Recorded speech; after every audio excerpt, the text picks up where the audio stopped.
কাকের অভ্যাস। কাক চিটাগাঁয়ে কি বলে? কাউয়া। আচ্ছা বলে কাউয়া উর্দু শব্দ, বাংলায় বলে কাক।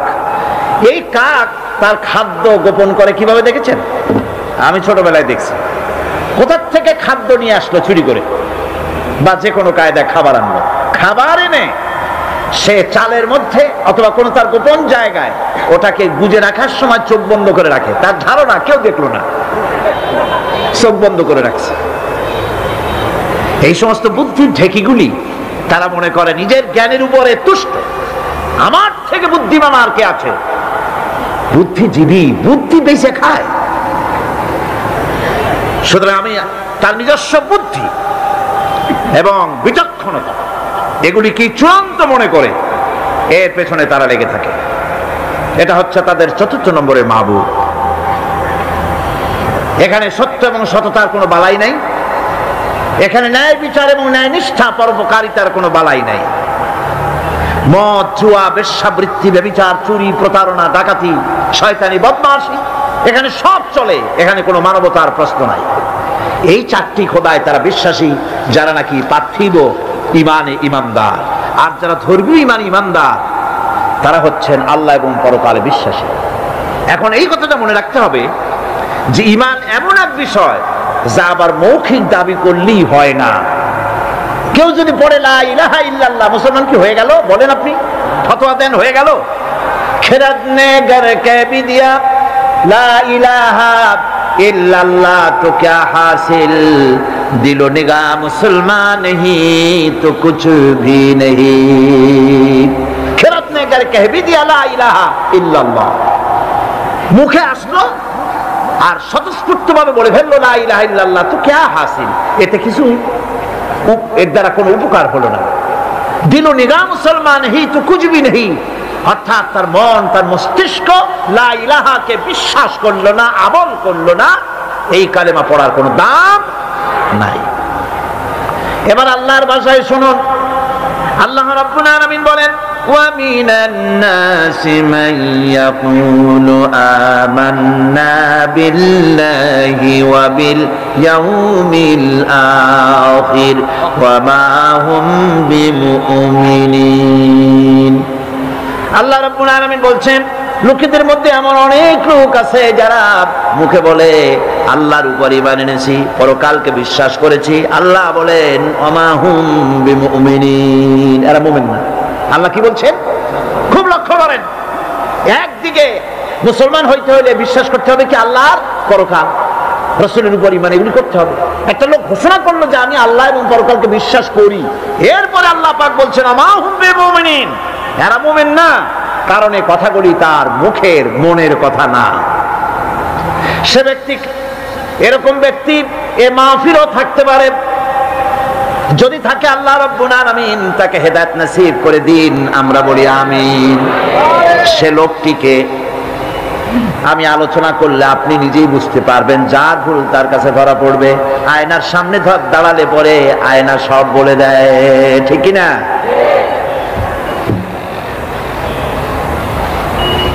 সেই ব্যক্তি, যে ব্যক্তি নাকি কালেমা পড়ে, নামাজ পড়ে, আবার ব্যবসায়ী হলে ওজনে কম দেয়, খাদ্যে ভেজাল দেয়, মানুষের সঙ্গে প্রতারণা করে, টাকা নিয়ে ফেরত দেয় না, ওয়াদা খেলাপ করে, চুরি করে, ডাকাতি করে, জেনা করে, সুদ ভিত্তিক ব্যাংকের থেকে টাকা তুলে ব্যবসা করে, সুদের ব্যবসা করে, ঘুষ দেয়, জেনা করে, আর একদিকে নামাজ পড়ে, সময় হলে আবার হজ করে আসে।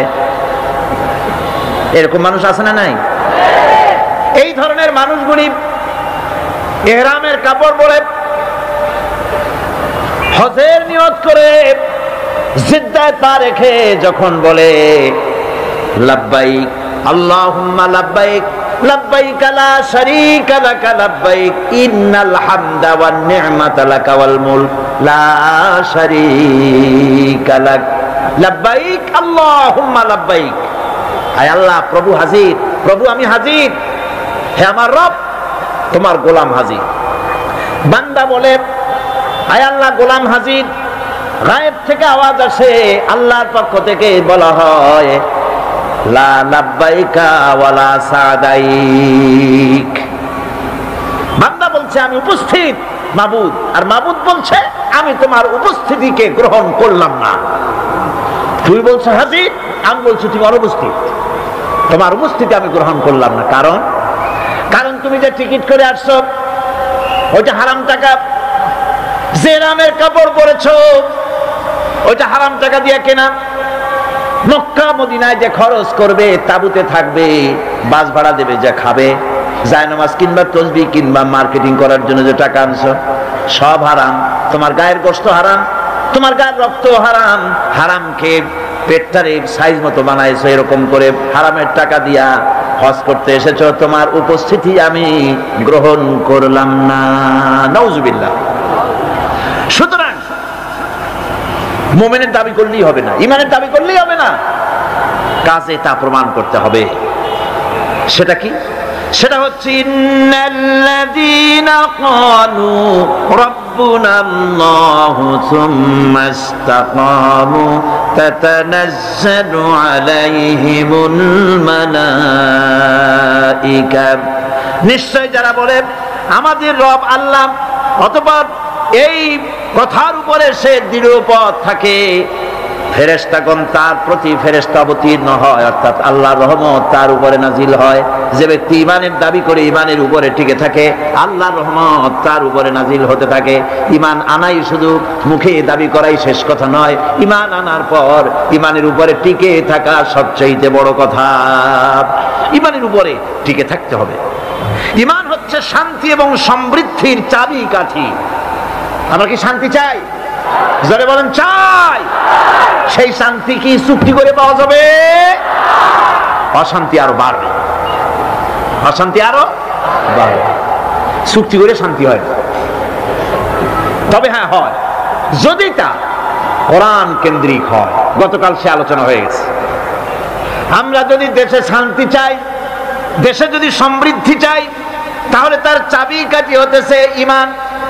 ওই শুনুন, আল্লাহ রাব্বুল আলামিন ঈমানের কথাই বলছেন, ওয়ালাউ আন্না আহলাল কুরা আমানু ওয়াত্তাকাউ লাফাতাহনা আলাইহিম বারাকাতিম মিনাস সামাই ওয়াল আরদ।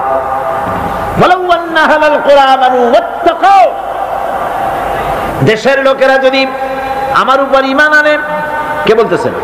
কে বলতেছেন?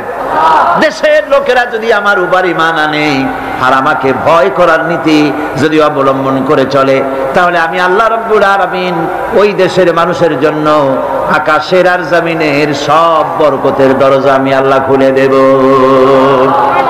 আল্লাহর ওয়াদা মিথ্যা হয়? আল্লাহর ওয়াদা মিথ্যা হয়? কখনো মিথ্যা হয় না। ভাইরা, আমাদের দেশটা তো গরিব না। আমাদের দেশটা কি গরিব? অনেকে বলেন গরিব, কিন্তু আমি বলি না। গরিব হইলে পরে একজন তো শত সহস্র কোটি টাকার মালিক। গরিব হলে এত টাকা, গরিব দেশ হলে ওই লোকটা এত টাকা বানাইলো কেমনে? আর একজনের পাও রাখা ট্যাবলেট কেনার পয়সা নাই। একজনের তো 1000 বিঘা জমি আছে, আর একজনের রান্নাঘর উঠাবার জায়গা নাই। একজন তো তার মেয়ে বা ছেলের বিবাহে লক্ষ লক্ষ কোটি টাকা খরচ করছে, আর একজন তো তার বাপ মারা গিয়েছে, কাফনের কাপড় কেনার পয়সা নাই। এটা বাংলাদেশের ইতিহাস কিনা? তাহলে বোঝা যাচ্ছে দেশে সম্পদ আছে, সম্পদ আছে। কি সম্পদ আছে? আমাদের আছে পশু সম্পদ, গবাদি সম্পদ, আমাদের আছে বনজ সম্পদ, খনিজ সম্পদ, মৎস্য সম্পদ, পানি সম্পদ, মানব সম্পদ, সব সম্পদ আছে। আমাদের কোনো জিনিসের অভাব নেই। একটা জিনিসের অভাব, সেটা হলো সৎ নেতৃত্বের অভাব। সৎ নেতৃত্ব, চরিত্রবান নেতৃত্বের অভাব। এই অভাবে সব নষ্ট করে দিয়েছে। আমার দেশে সম্পদ আছে, সম্পদ রক্ষণাবেক্ষণ করার জন্য যে ইমাম দরকার সেটা নাই। আমার দেশের সেদিনও সিলেটের মাগুর ছড়ার 1-2 টাকার নয়, 1-2 হাজার কোটি টাকার নয়, 40,000 কোটি টাকার গ্যাস পুড়ে ভস্ম হয়ে গিয়েছে। আমাদের ইমানি শক্তি নাই, সাহস নাই বলে এই ষড়যন্ত্র হতে পেরেছে, ঠিক না? আমাদের যদি ইমানে শক্তি থাকতো, যারাই ক্ষমতায় আসে ভারতের ভয়তে খালি কাঁপতে থাকে থরথর। আর মেয়ে ভারতকে ভয় করো কেন? সে কি তোমার ক্ষমতায় রাখতে পারবে? কর না পারবে? ক্ষমতায় রাখতে পারবে কে? ক্ষমতা দেওয়ার মালিক কে? সিনাই নেওয়ার মালিক কে? সে আল্লাহরে ভয় করো। ওই সাঁতারে ভয় করে কি হবে? কি করতে পারবে সে?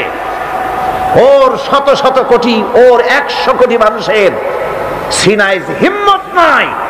আমার 12 কোটি মানুষের সিনায় ওর থেকে লক্ষ কোটি গুণে বেশি হিম্মত আছে।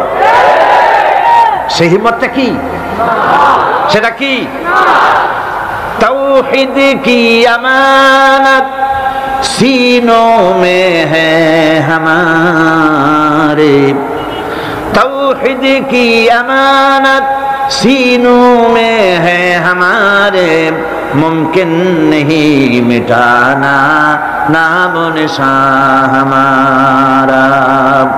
একত্ববাদের তৌহিদের আমানত যার সিনার ভিতরে বদ্ধমূল, যেই জাতির সিনায় বদ্ধমূল এমন 12 কোটি মানুষ ধারণ করে ধন্য বাংলার মাটি।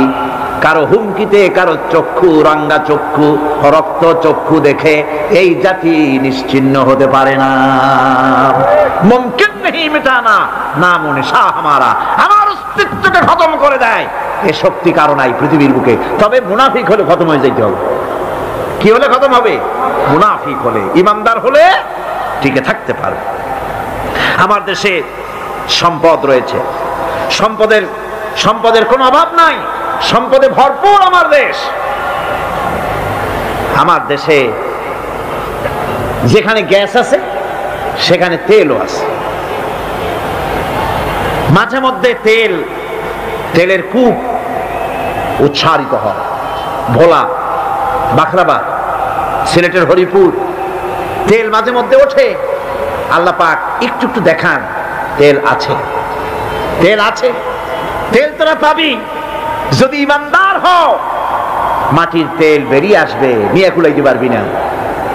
সৌদি আরব, কুয়েত, কাতার, বাহরাইন, ওমান, সুদান, ইয়েমেন, আরব আমিরাত, এইসব দেশে মরুভূমির দেশ, বালু আর বালু, পাহাড় আর পাহাড়। না খাইয়া ভূত হইতেছে। আপনারা যেভাবে না কইলেন তাতে মনে হয় যে ওদের ভাত কয়দিন হয় খায় নাই। ওদের সম্পদ আছে কিনা?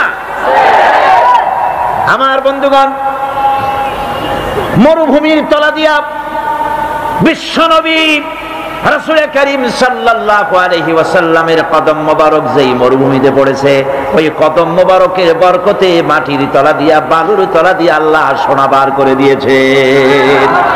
রাসূলের বরকতে মাটির তলা থেকে সোনা বেরিয়ে গেছে, লিকুইড গোল্ড, পেট্রোল বেরিয়েছে। তাদের কোনো জিনিসের অভাব নাই। আমরাও আল্লাহর শত্রু নই, আমরাও আল্লাহর বান্দা, আল্লাহর গোলাম। আমরা কি? আমার দেশও আল্লাহ অভাব রাখেন নাই, আমার দেশও আছে। নাই শুধু ঈমান, নাই শুধু চরিত্র, তেল আছে বলি মাঝে মধ্যে আল্লাহ রাব্বুল আলামিন দেখায় দেন তেল আছে, ঈমান আনো, তেল বের করে দেব। আর যদি ঈমান না আনো, ঈমানের নামে যদি মুনাফিকি করো, ক্ষমতায় যাওয়ার আগে বারবার উমরার হজ,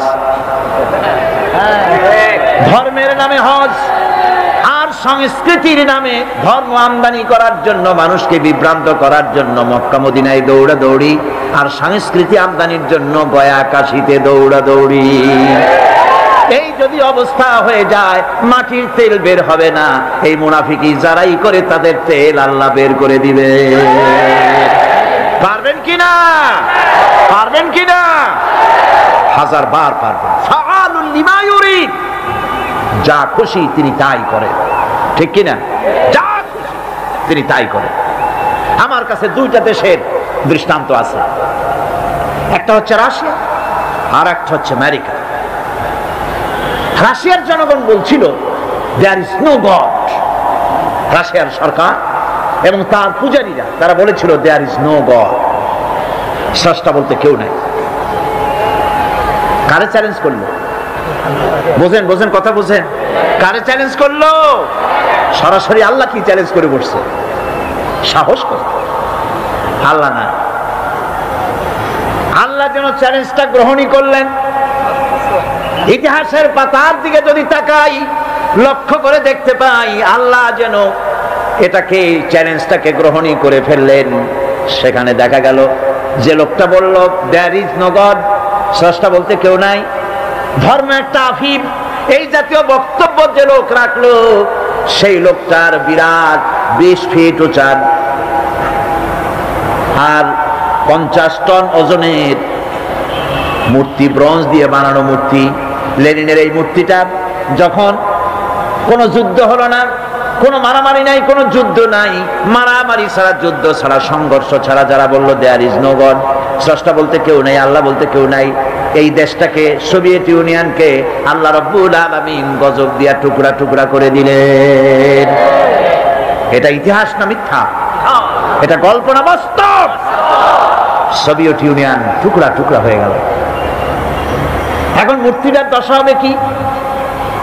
ইতিহাস বলছে এই মূর্তি আল্লাহরে চ্যালেঞ্জ করলো, যে বলল ধর্ম আফিম আর আল্লাহ বলতে কেউ নাই, সেই মূর্তিটারে ক্রেন দিয়ে নামানো হলো, গোটা জাতি জুতা দিয়ে ওটারে পাড়াইলো।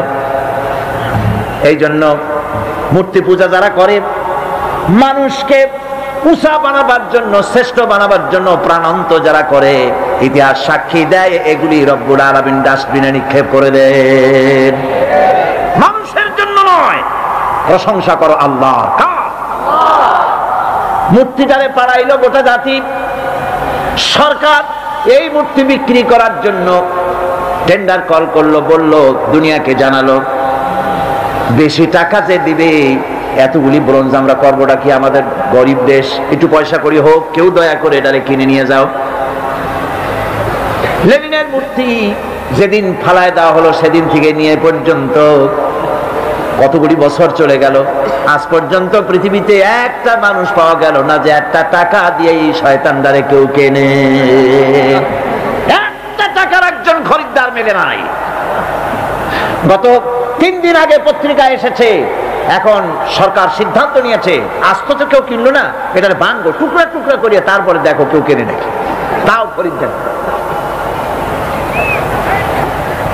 দেশ টুকরা টুকরা হয়ে গেল।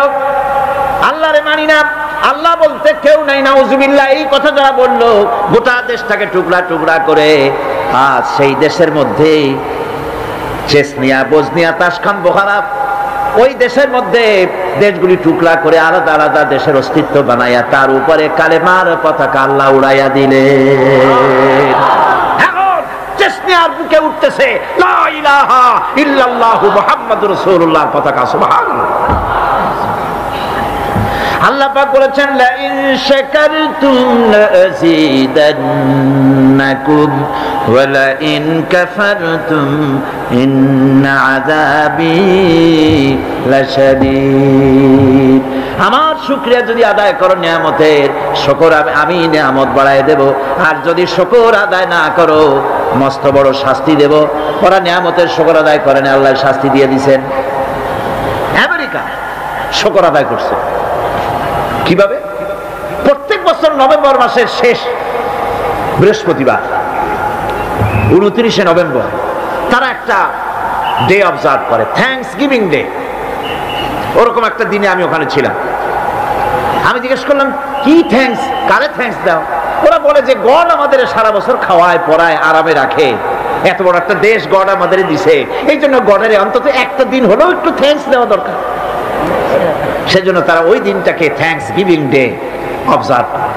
কিভাবে করে আমার কৌতূহল জাগলো যে শুকরিয়া আদায় করে কেমনি দেখি। সারা রাত রাস্তায় নামিয়া জনমের মতো মদ খায় আর নাচে, শুকরিয়া আদায়ের পদ্ধতি। যাই হোক, একদিন হলো তো শুকরিয়া আদায় করছে যেমনে হোক। তাদের ডলার গুলিতে তারা লিখেছে, আপনি দেখবেন ডলারের উল্টা পৃষ্ঠে লেখা আছে ইন গড উই ট্রাস্ট, আমরা গডে বিশ্বাস করি। প্রত্যেকটা ডলারের উপরে লেখা। তারা গতকাল আমি বলেছি, তারা সংবিধান, তাদের ধর্মগ্রন্থের উপরে হস্তস্পর্শ করে তারপরে ওথ নেয়, শপথ নেয় প্রেসিডেন্ট হওয়ার জন্য। আল্লাহর মেহেরবানি, সেই দেশে এখন মুসলমানদের সংখ্যা দিন দিন বাড়তেছে।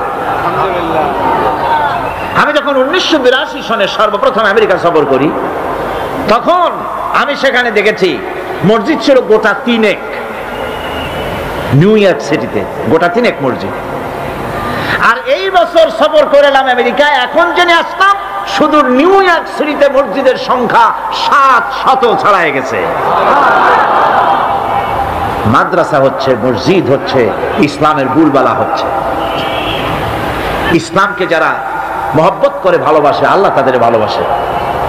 তার অর্থ এই না যে আমেরিকা ইসলামকে ভালোবাসে, সেটা আমি বলতে চাই না। ইসলামের চরম দুশমন তারা। আমি বলতে চাচ্ছি এই কথা যে আল্লাহ পাক নিয়ামত দেওয়ার মালিক হচ্ছে তিনি, সম্পদ দেওয়ার মালিক তিনি। তার কাছে যারা মাথা নত করে, তাকে আল্লাহ বলে স্বীকার করে, তার আইন কানুন যারা মানে, তাদেরকে আল্লাহ বেশি দেন। আল্লাহ ওয়াদা করেছেন শুকরিয়া আদায় করো, বেশি করে দেব। শুকরিয়া আদায় করবে না, কিছুই দেব, বরং আযাব প্রাপ্ত হবে, ধ্বংস প্রাপ্ত হবে। বন্ধুগণ, এই জন্যে আজকে যদি আমার দেশের সমৃদ্ধি আমরা আশা করি, তাহলে এই ঈমানের উপরে আমাদেরকে মজবুত হতে হবে। ঈমান, যে ঈমান আমরা এনেছি সেই ঈমানকে আমাদের টিকায় রাখতে হবে। ঈমান হচ্ছে আমাদের সম্পদ। ঈমান আমাদের কি? শ্রেষ্ঠ সম্পদ। আল্লাহ রাব্বুল আলামিনের উপরে ঈমান আনার জন্য যে কালেমা আমরা পড়েছি, লা ইলাহা ইল্লাল্লাহু মুহাম্মাদুর রাসূলুল্লাহ, জোরে সরে পড়েন, লা ইলাহা ইল্লাল্লাহ, লা ইলাহা ইল্লাল্লাহ, লা ইলাহা ইল্লাল্লাহ, লা ইলাহা ইল্লাল্লাহ।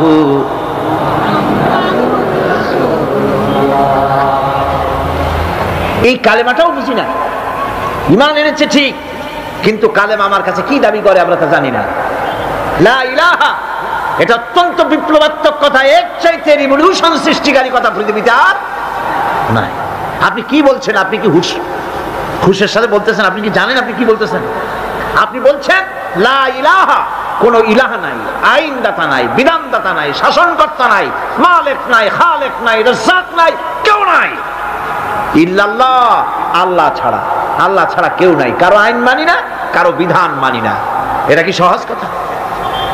এই কথাটা যদি আপনি প্রধানমন্ত্রীর বাড়ির সামনে, প্রেসিডেন্টের বাড়ির সামনে গিয়া, দুনিয়ায় কোথাও যদি কোনো প্রধানমন্ত্রী, কোনো প্রেসিডেন্টের বাড়ির সামনে গিয়া যদি কেউ এভাবে জিকির করে, লা ইলাহা ইল্লাল্লাহ, লা ইলাহা ইল্লাল্লাহ, লা ইলাহা ইল্লাল্লাহ, লা ইলাহা ইল্লাল্লাহ, লা ইলাহা ইল্লাল্লাহ, জিকির যদি করতে থাকে,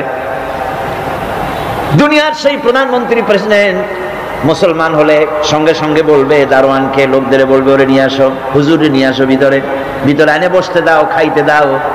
আল্লাহর ওলি হবে নিশ্চয়ই, এত সুন্দর জিকির করে, পকেটে কিছু পয়সা দিয়ে দাও। হাদিয়া তোফা নিয়ে তিনি চলে গেলেন। চিত্রের অপর পৃষ্ঠা দেখুন। এরপরে আরেকজন এসে, তিনি প্রেসিডেন্ট প্রধানমন্ত্রীর বাড়ির সামনে দাঁড়ায় বলতেছেন, কারো আইন মানি না, কারো বিধান মানি না, কারো আইন মানি না, কারো বিধান মানি না, কারো শাসন মানি না, কারো ঠ্যাঙের তলে মাথা দেই না, কারো হুকুম মানি না, কারো শৃঙ্খলা মানি না, কাউকে স্বীকার করি না আল্লাহ ছাড়া। এই জিকির যদি করতে থাকে, তাহলে কি ঘরের মধ্যে ঢুকে খাইতে দেবে? দেবে? জন্মের মতো খাওয়াই দেবে পিঠের উপরে। তাহলে প্রথমে দিল না কেন? প্রথম ব্যক্তিকে জন্মের মতো খাওয়াইল না কেন? ওইটা বোঝে নাই, ওইটা বোঝে নাই, আর এটা বুঝছে, বোঝাবুঝির ব্যাপার। নমরুদ খুব ভালো করে বুঝেছিল। ইব্রাহিম আলাইহিস সালাম যখন বলেছিলেন লা ইলাহা ইল্লাল্লাহ, নমরুদ খুব ভালো করে বুঝেছিল এর অর্থটা কি। সেই জন্য হযরত ইব্রাহিমকে আগুনের মধ্যে ভালাই দিয়েছিল। ফেরাউন খুব ভালো করে বুঝেছিল। মুসা আলাইহিস সালাম যখন বলেছিলেন লা ইলাহা ইল্লাল্লাহ, ফেরাউন খুব ভালো করে বুঝেছিল বলে হযরত মুসা আলাইহিস সালামকে জেলের মধ্যে ঢুকাবার জন্য হুমকি দিয়েছিল, তাকে মারার জন্য প্রচেষ্টা করেছিল। আবু জাহেলরা খুব ভালো করে বুঝেছিল। রাসূলুল্লাহ যখন বলেছেন লা ইলাহা ইল্লাল্লাহ, আবু জাহেলের গোষ্ঠীরা ভালো করে বুঝেছিল বলেই আবু তালেবের কাছে এসে বলেছে, তোমার ভাইয়ের ছেলেকে বলো এই কথাটা যেন আর না কয়। ইব্রাহিম আলাইহিস সালাম যখন বলেছিলেন লা ইলাহা ইল্লাল্লাহ। নমরুদ খুব ভালো করে বুঝেছিল এর অর্থটা কি, সেই জন্য হযরত ইব্রাহিমকে আগুনের মধ্যে ভালাই দিয়েছিল। ফেরাউন খুব ভালো করে বুঝেছিল। মুসা আলাইহিস সালাম যখন বলেছিলেন লা ইলাহা ইল্লাল্লাহ, ফেরাউন খুব ভালো করে বুঝেছিল বলে হযরত মুসা আলাইহিস সালামকে জেলের মধ্যে ঢুকাবার জন্য হুমকি দিয়েছিল, তাকে মারার জন্য প্রচেষ্টা করেছিল। আবু জাহেলরা খুব ভালো করে বুঝেছিল। রাসূলুল্লাহ যখন বলেছেন লা ইলাহা ইল্লাল্লাহ, আবু জাহেলের গোষ্ঠীরা ভালো করে বুঝেছিল বলেই আবু তালেবের কাছে এসে বলেছে, তোমার ভাইয়ের ছেলেকে বলো এই কথাটা যেন আর না কয়। বুঝে বলছে না বুঝে বলছে? বুঝেই বলেছে, এই কথাটা যেন না বলে। এর বিনিময় তোমার ভাইয়ের ছেলে মুহাম্মদ বলেন সাল্লাল্লাহু আলাইহি ওয়াসাল্লাম, তিনি যদি এই আরব দেশের যত বড় সুন্দরী মেয়ে বিয়ে করতে চায় আমরা জোগাড় করে দেব, যত সোনা চাই দেব, যত টাকা চাই দেব। এ কথা হাদিসে আছে কিনা? যত টাকা চাই দেব, নেতৃত্ব চাইলে তাও দিয়ে দেব, তবুও যেন লা ইলাহা ইল্লাল্লাহর দাওয়াতটা যেন না দেয়। এ কথা বলতেছে কারা? নেতারা ভালো করে বুঝেছে এই কলেমা যদি চালু হয় আমাদের মতো শয়তানদের নেতৃত্ব চলবে না, সেজন্যই বাধা দিয়েছে। আবু তালেব গিয়ে যখন প্রস্তাব করলো, তিনি যখন প্রস্তাব করলেন রাসূলের কাছে, আল্লাহর নবী তখন সঙ্গে সঙ্গে বললেন, চাচাজি ওরা যা দিতে পারে সেটা তো দূরের কথা, যেটা দিতে পারে না তাও যদি ওরা আমাকে দিয়ে দেয়, আকাশের ওই চন্দ্রটা ধরে এনে যদি ওরা আমার বাম হাতে তুলে দেয়, আর আকাশের ওই সূর্যটা এনে যদি ওরা আমার ডান হাতে উঠায় দেয়, এরও বিনিময় আমি মুহাম্মদ সাল্লাল্লাহু আলাইহি সাল্লাম এক মুহূর্তের জন্য তাওহীদের দাওয়াত বন্ধ করে দেব না, কখনো নয়।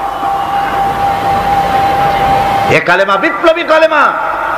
এই কালেমা যারা উচ্চারণ করে, এই কালেমা যারা বিশ্বাস করে, তার সমাজে চুরি, ডাকাতি, জেনা, ব্যভিচার, অন্যায়, অত্যাচার, মানব প্রচিত মতবাদ চলতে পারে না। একদিকে আগুন জ্বলবে আর তার পাশে আবর্জনা নিরাপদ থাকবে। বুঝুন কথা।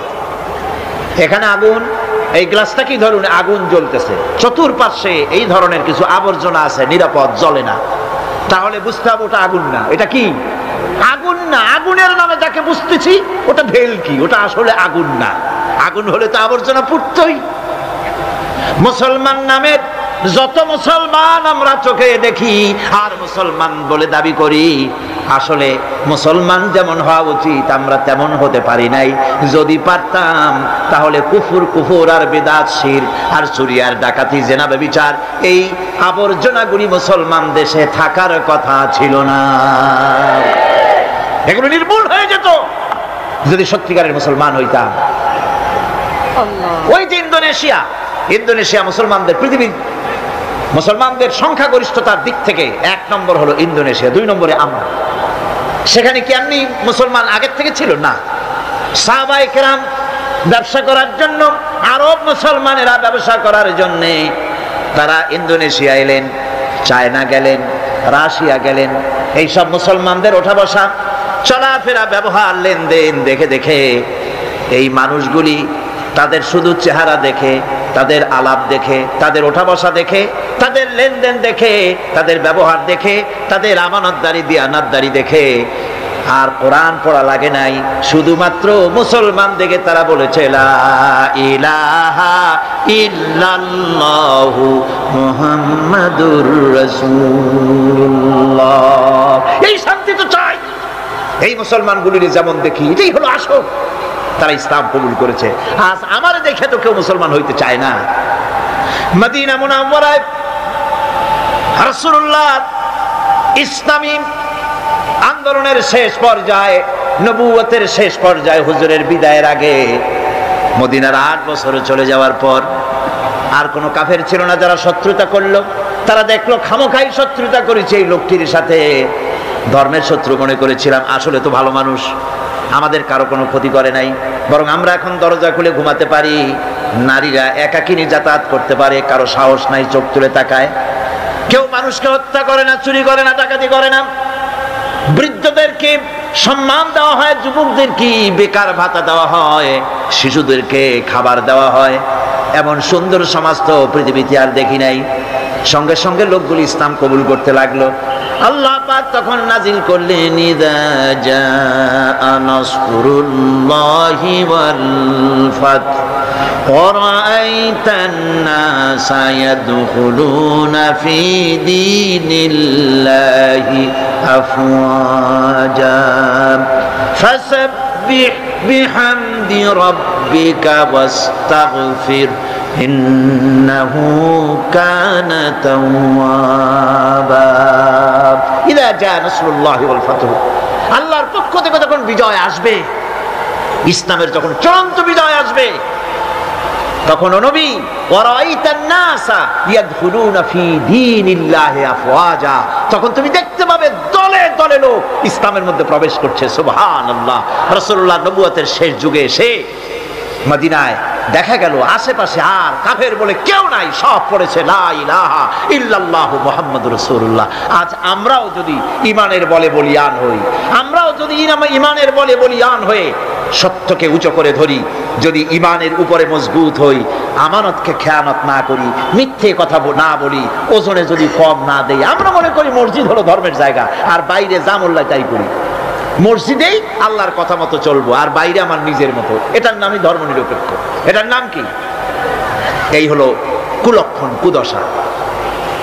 মসজিদে যে আচরণটা করলাম, মসজিদে যারে সেজদা দিলাম, মসজিদে যার কথা মানলাম, যার হুকুম মেনে মসজিদের ভিতরে নামাজ পড়লাম, মসজিদের চেহারা তো আমার জনগণ দেখে না।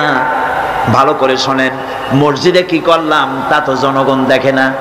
মসজিদের ঈমানটা নিয়ে যখন আমি চাষ করতে যাব, কলকারখানায় যাব, খেতে খামারে যাব, অফিসে আদালতে যাব, যখন আমি দোকানদারিতে যাব, তখন আমার চেহারা, আমার আমল জনগণ দেখবে, হিন্দু দেখবে, খ্রিস্টান দেখবে, বৌদ্ধ দেখবে, আর দেখে বলবে এরা তো সত্যই আলাদা প্রকৃতির মানুষ, এরা তো ঘুষ খায় না। অফিসে গেলে বলে সাজাও ঘুষ দেওয়া যায় না, ঘুষ খায় না, মিথ্যা কথা বলে না, ওজনে কম দেয় না, খাদ্যে ভেজাল দেয় না।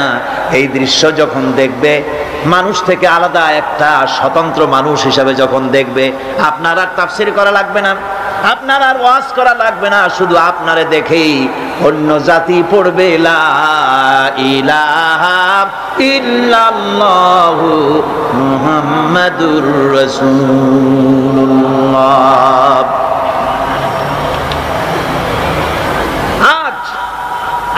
দেখে মুসলমান হওয়া তো দূরের কথা, আমাদেরকে দেখে মানুষ ইসলামের প্রতি খারাপ ধারণা পোষণ করতেছে, ঠিক কিনা? আর যদি বলা হয় পৃথিবীর মধ্যে ওজনের সবচাইতে কম দেয় কারা বেশি, যদি কম্পিটিশন হয় আমরা বোধহয় রানার্স আপ হব, কি বলেন? যদি বলা হয় ওজনে কম, খাদ্যে ভেজাল, চুরি ডাকাতি হত্যা ধর্ষণে পৃথিবীতে কোন জাতি সবচাইতে বেশি নাম করেছে, বোধহয় সেই নামের খাতা থেকে আমাদের নাম বোধহয় বাদ পড়বে না। ইন্না লিল্লাহ পড়েন, ইন্না লিল্লাহ বলেন, নাউযু বিল্লাহ। এগুলি হয়েছে কেন? ঈমান বুঝি নাই বলে, ঈমান বুঝি নাই বলে। এখন জীবন তো ব্যর্থ হয়ে গেছে। জীবন কি হয়ে গেছে? এই ব্যর্থ জীবনকে যদি সফল করতে চাই, তাহলে আল্লাহ রাব্বুল আলামিন বলেছেন ইল্লাল্লাযীনা আমানু ওয়া আমিলুস সলিহাতি ওয়া তাওয়াসাউ বিল হাক্কি ওয়া তাওয়াসাউ বিস সাবর। চারটি কাজ করলে জীবন সফল হয়ে যাবে। কয়টা কাজ? চারটা। তার প্রথম কাজটি হলো ঈমান। ঈমান আনো আর ঈমানের উপরে ভিত্তি করে জীবন চালাও। ঈমানের বাইরে জীবন চালালে হবে মুনাফিকি। আমরা ওয়াদা করি মিথ্যে কথা আর বলবো না, এটা ঈমানের পক্ষে না ঈমানের বিপক্ষ? মিথ্যা কথা বলা কি ঈমান বিরোধী কাজ, কবিরা গুনাহ। মিথ্যে কথা বলা কি? সমস্ত গুনার মাকে মিথ্যা কথা। অথচ কথায় কথায়, হাস্যস্থলে, গল্পে স্বল্পে, অহরহ মুসলমানেরা মিথ্যা কথা বলে। কথা ঠিক কিনা? ইল্লা মাশাআল্লাহ। অনেকে বলে না, আবার অনেকে বলে। এই মিথ্যাটাকে আমরা ছাড়তে পারবো? আজকে যারা আসছি, জীবন গেলেও মিথ্যা বলবো না। পারি আমরা ওয়াদা করতে? মিথ্যা বলবো না, অহংকার করব না, ওজনে কম দিব না, খাদ্যে ভেজাল দিব না, জমিনের আইল ফেলবো না, প্রতিবেশীর হক নষ্ট করব না, প্রতারণা করব না। এগুলি যদি করি তাহলেই আমরা মুসলমান। তাহলে আমরা কি? আরে ভাই, মুসলমান একটা আলাদা জাতি যে আল্লাহ বানানেন, এটা কি জন্য? এই জন্য যে আপনারা গরু গোশত খাইয়া শেষ করে ফেলাবেন গরুগুলা। এই জন্য তো শকুন যথেষ্ট ছিল, ঠিক কিনা কর? শকুন কি কম আছে নাকি? গরু কমাবার ইচ্ছাই যদি আল্লাহর থাকে তো মুসলমান বানাবার দরকার কি? শকুনে জন্মের খাওয়া খাও। শুধু গরু খাওয়ার জন্য মুসলমান বানানো হয়নি, একটা আলাদা জাতি আল্লাহ পাক সৃষ্টি করেছিলেন। সেটা এই জন্য কাযালিকা জাআলনাকুম উম্মাতান ওয়াসাতান লিতাকুনু শুহাদা আলান নাস, আমি তোমাদেরকে পৃথিবীর সাক্ষী বানাতে চাইছি। সুবহানাল্লাহ, জোরে বল সুবহানাল্লাহ। আল্লাহ রাব্বুল আলামিন বলেন, আমার মানসা হচ্ছে, আমার ইচ্ছে হলো তাম পৃথিবীর বুকে আমি চাই মুসলমানেরা তারা হবে দুনিয়ার মানুষের সাক্ষী, আর দুনিয়ার মানুষের সাক্ষী হবে মুসলমান, আর মুসলমানদের সাক্ষী কিয়ামতে হবে আল্লাহর রাসূল। রাসূল হবেন সাক্ষী, দুনিয়ার মানুষের সাক্ষী মুসলমান হবে। সাক্ষী কি? সাক্ষী হচ্ছে এ মাহফিল, আমি আরো বলেছি, সাক্ষী হচ্ছে ওই যে পুকুর কাটে মানুষ রাস্তা বানাবার জন্য মাটি কাটে, সেই মাটি কাটতে গিয়া যে কুয়া খনন করে তার মধ্যে একটা উঁচা ঢিবির মতো বানায়া রাখে, এটারে কি কয়? ওটা কিসের সাক্ষী? মাটি কাটার সাক্ষী। মাটি যে আপনি কাটছেন তার গভীরতা, তার প্রশস্ততা কতটুকুন, তা ওই স্তম্ভের উপর থেকে সাক্ষীর উপর দিয়ে ফিতা ধরিয়া মাপিয়া ঠিক করা হয় মাটি কাটার পরিমাণটা কি, ওটা হলো সাক্ষী। আল্লাহ রাব্বুল আলামিন মুসলমানদের সাক্ষী বানাইছিলেন, পৃথিবীর সমস্ত মানুষের সাক্ষী তোমরা। তোমাদের মাথার উপরে ফিতা ধরে আমেরিকা প্রতিযোগিতা করবে সততার দিক থেকে, চরিত্রের দিক থেকে, অর্থনীতির দিক থেকে, সমাজনীতির দিক থেকে, সঠিক রাজনীতি পরিচালনার দিক থেকে মুসলমানের মতো হইতে পারলো কিনা, এজন্য আমেরিকা প্রতিযোগিতা করবে মুসলমানের মতো হওয়ার জন্য, ব্রিটিশ প্রতিযোগিতা করবে, ইটালি করবে, ফ্রান্স করবে, জার্মান করবে, তাম পৃথিবীর মানুষ মুসলমানদের মতো হওয়ার জন্য প্রতিযোগিতা করবে। এটাই ছিল আল্লাহ পাকের ইচ্ছা, আল্লাহ পাক এটাই চান। কিন্তু আমরা কি তা হতে পেরেছি? আমরা কি দুনিয়ার মানুষের সত্যের মানদণ্ড হতে পেরেছি কিনা? হয়েছি কিনা? কোন না, হই নাই। বরং আমাকে দেখে মুসলমান কাছে আসে না, অন্য জাতি কাছে আসে না, বরং আমাকে ঘৃণা ভরে দেখে, হেট করে। তারা মনে করে এইটা কি মুসলমান, এইটাই কি মুসলমান? দুনিয়ার যে কোনো জাতির থেকে আপনার আলাদা স্বকীয়তা, স্বাতন্ত্র থাকতে হবে, এটাই ইমানের দাবি। এটা কিসের দাবি? জোরে কোন? এটাই ইমানের দাবি। যারা মাহফিলে এসেছেন আজ, নারী, পুরুষ, যুবক, কিশোর, তরুণ, ছাত্র, শিক্ষক, সাংবাদিক, সাহিত্যিক, পেশাজীবী, ডাক্তার, বুদ্ধিজীবী, আইনজীবী, প্রশাসনিক ব্যক্তিবর্গ, সকল মানুষের কাছে আমার দাবি, আসুন আমরা চরিত্রকে পরিবর্তন করি, আমাদের ইমানের দাবি পূরণ করি। মিথ্যা, জেনা, জুয়া, অসত্য, অহংকার, মিথ্যাচার, ব্যভিচার, অন্যায়, জল ইত্যাদি থেকে আমরা নিজেকে রক্ষা করি, অন্যকেও বাঁচাই, সৎ চরিত্রের উপরে জীবন যাপন করি। শান্তি আল্লাহ পাক এই জমিনে ফিরিয়ে দিবেন যদি আমরা সত্যিকারের ইমানের উপরে চলতে পারি। বাকি কথা আগামীকাল বলবো ইনশাআল্লাহ। দাঁড়ানো ভাইয়েরা, মুনাজাতের জন্য অবশ্যই বসে পড়ুন, দাঁড়িয়ে থাকবেন না। এক মুহূর্তের জন্য সমস্ত মুসলমান ভাইয়েরা এক মুহূর্তের মধ্যে, মুসলমান অমুসলমান সকলেই মুনাজাতে অংশগ্রহণ করুন, সবাই বসুন আর জোরে সোরে জিকির করেন, লা ইলাহা ইল্লাল্লাহ, লা ইলাহা ইল্লাল্লাহ, লা ইলাহা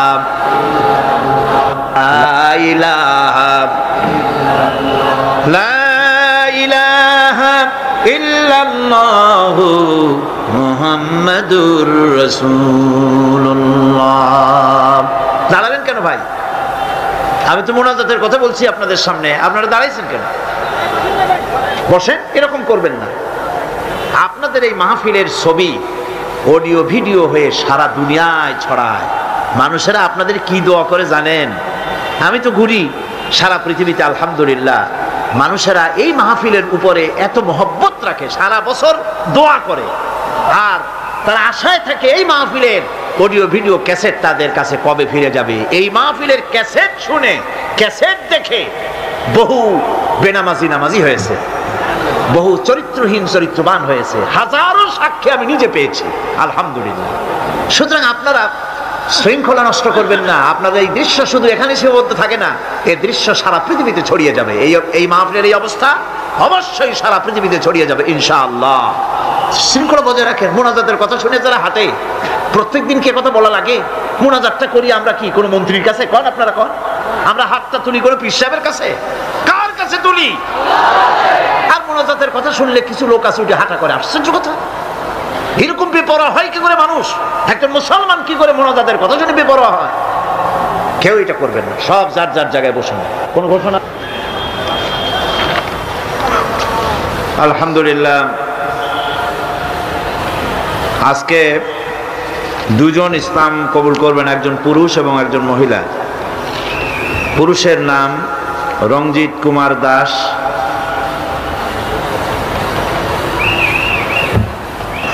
গ্রাম লালানগর, থানা সীতাকুণ্ড, চট্টগ্রাম। বর্তমান নাম পছন্দ করেছে মোহাম্মদ আব্দুল খালেক। আর মহিলার নাম, যিনি ইসলাম কবুল করতে এসছেন, মহিলা প্যান্ডেলে আছেন, তিনি, তার নাম হচ্ছে মিনা মারমা, পিতা নিফিউ মারমা, গ্রাম পুলিপাড়া, থানা নানিয়াস, জেলা রাঙ্গামাটি, পার্বত্য চট্টগ্রাম। বর্তমান নাম পছন্দ করেছে ফাতেমা। যে বোন ইসলাম কবুল করবেন তিনি, আমরা এখানে যা উচ্চারণ করছি আপনি সেটা উচ্চারণ করুন। আপনি লা ইলাহা, জোরে বলতে হবে, লা ইলাহা ইল্লাল্লাহু মুহাম্মাদুর রাসূলুল্লাহ, আল্লাহ ছাড়া কোনো ইলাহ নাই, মাবুদ নাই, মুহাম্মদ সাল্লাল্লাহু আলাইহি ওয়াসাল্লাম আল্লাহর প্রেরিত রাসূল। আশহাদু আন লা ইলাহা ইল্লাল্লাহু ওয়াহদাহু লা শারীকা লাহু ওয়া আশহাদু আন্না মুহাম্মাদান আবদুহু ওয়া রাসূলুহু। আমি সাক্ষ্য দিচ্ছি আল্লাহ ছাড়া কোনো ইলাহ নাই, মাবুদ নাই, তিনি এক, তিনি একক, তার কোনো অংশীদার নাই। আমি আরো সাক্ষ্য দিচ্ছি মুহাম্মদ সাল্লাল্লাহু আলাইহি ওয়াসাল্লাম আল্লাহর বান্দা এবং তার প্রেরিত রাসূল। সকলকে সালাম বলেন, আসসালামু আলাইকুম। সবাই সালামের জবাব দেন। আমি ইসলামের পক্ষ থেকে, এই বিশাল জনতার পক্ষ থেকে ইসলাম গ্রহণ করার জন্যে তাকে স্বাগত জানাচ্ছি এবং তার জন্য দোয়া করি যে আল্লাহ পাক তাকে ইসলাম শেখার এবং ইসলাম বোঝার তৌফিক দান করেন। সবাই বলেন আমিন।